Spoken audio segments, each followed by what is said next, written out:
And here she is, Amy Steele, sitting at the table across from John Fury, and loved meeting her. She, look how she signed this here. To Will, bullshit Will, Amy Steele. I love that line, except that it usually has Paul's name in it. That was from one of her first scenes in the Part 2 movie, when she's actually late to the camp, the first camp meeting, and Paul says, "Oh, I was really worried about you." Bullshit, Paul. I thought that was great, fantastic. But getting back to my story, at this point, I had just told Amy Steele that I heard you were dating John for 3 years after the movie, and at this point, she looked up at me and she said, "No." And we looked over at John, and had this big smile on her face.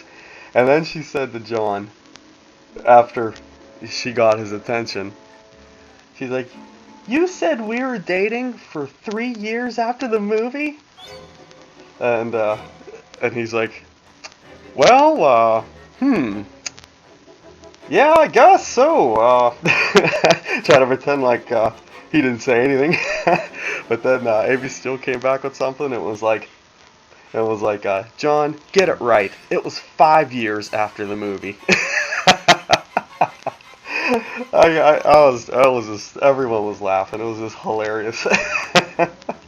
She was fantastic. I got some pictures to show you as well of someone that actually made her a. It looks like that Mrs. Voorhees sweater with like the blood, a little bit like the blood and the dirt on it, and it's somewhat torn. I think somebody made that for her, and there's a picture of her I'll show you. But they were great together, her and John Fury.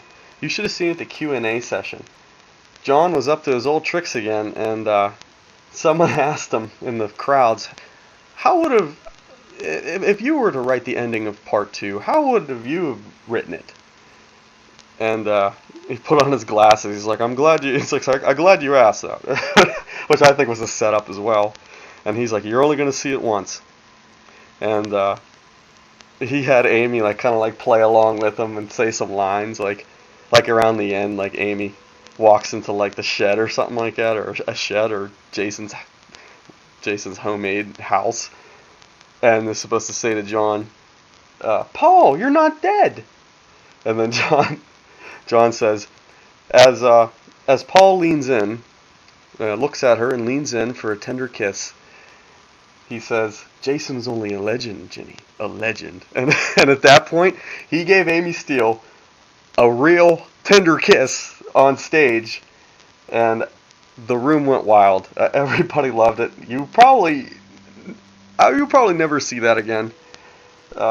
I really hope somebody actually got video of the Q&A session. I wish I had, because you had to see that, guys. It was great.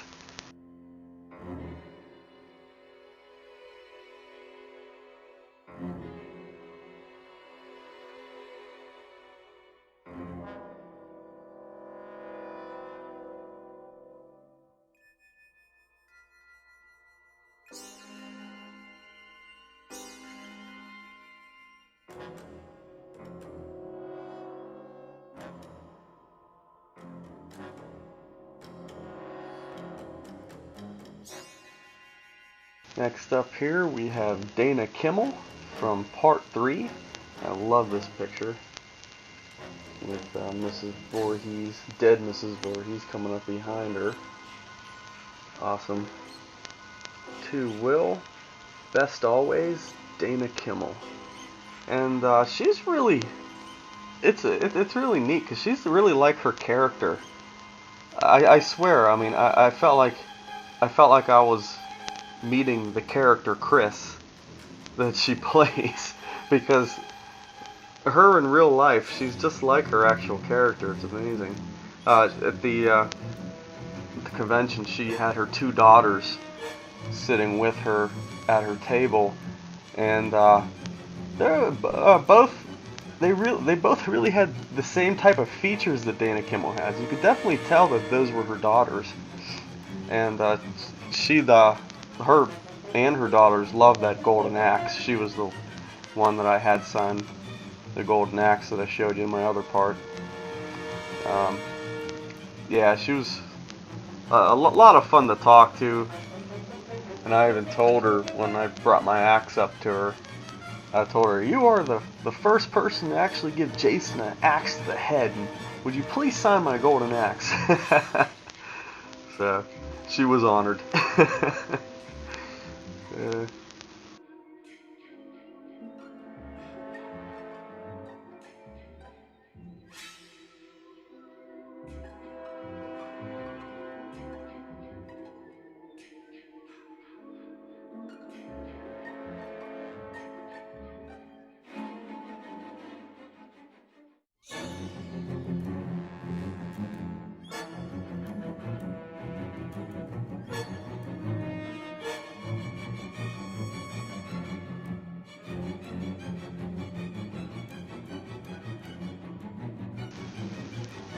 okay, next up we have here the lovely Catherine Parks.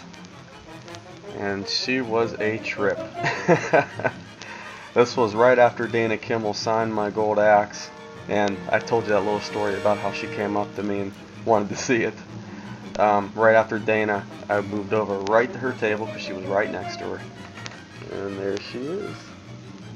Famous scene where Jason shoots her in the eye with that arrow.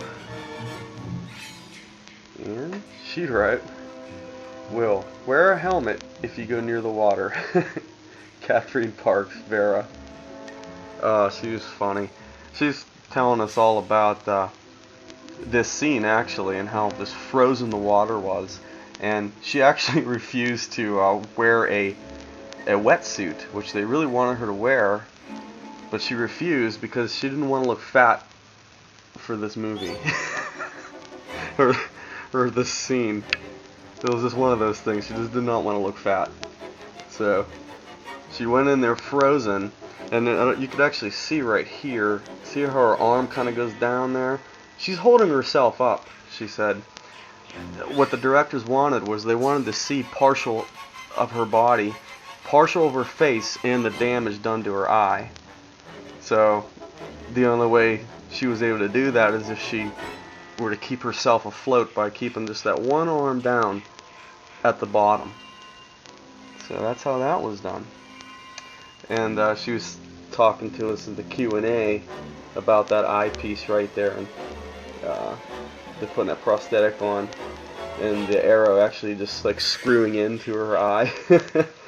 She said it was just like aligned, I guess the threads or whatever just aligned right on her pupil, and they just screwed it in.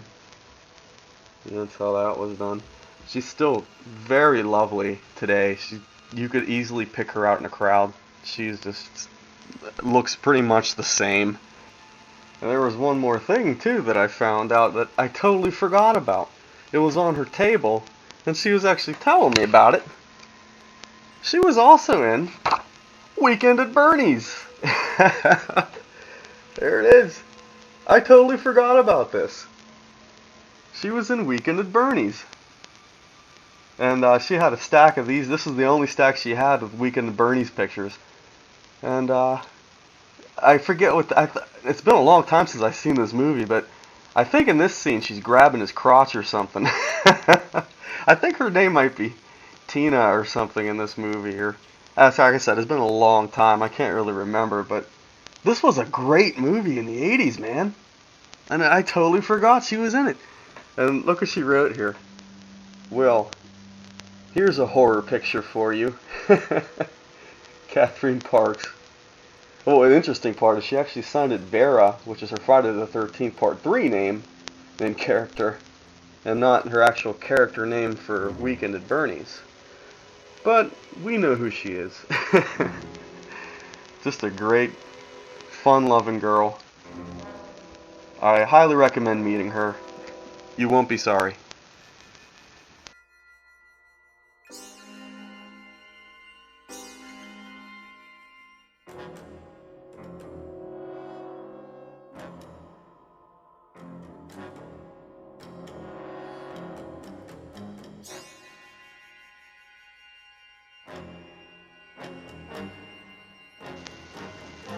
Next up, we have the lovely Lar Park Lincoln from Friday the 13th Part 7.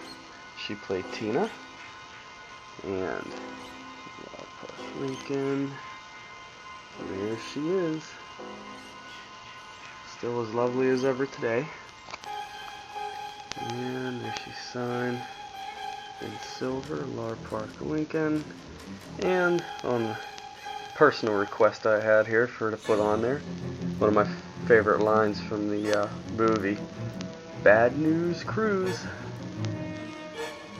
So, that was great. While I was getting her autograph, we were talking a little bit, and she's owns a acting school for gifted actors. So she's pretty active still in society. I think her daughter might have attended as well. Kind of neat little piece of information. I don't know how it came up in conversation, but we're talking about Part 7 and did she use her telekinetic powers lately and and getting a laugh out of it. But somehow we ended up talking about her love interest in Part 7, which is that guy that plays Nick. And as it turns out, they actually really hated each other. They were not friends at all. And when they had to do like the kiss scene and any other scenes where they kind of had to hold each other, they were really uncomfortable, the both of them. I don't know exactly why. They just didn't get along. And you can kind of see that in a way. There's not much chemistry if you watch the movie between them. It seems like there's just something not bringing them together. And maybe that was why. It's interestingly enough, they're actually best friends now. I guess he had come to visit her school, and or if it wasn't her school, it was something her daughter was in, and he was singing to her, because I guess he had some kind of part in whatever performance was going on or something. But I guess ever since then, they've just always been talking, and they're actually really good friends now, so that's kind of interesting. I don't know if anybody knows this or not, but Lar Park Lincoln's actually a cancer survivor. She was battling cancer for a few years, and she won. So we're very thankful that she's okay and she could still attend these conventions, because wouldn't be these Friday the 13th movies, they just would not be the same without Lar Park Lincoln around.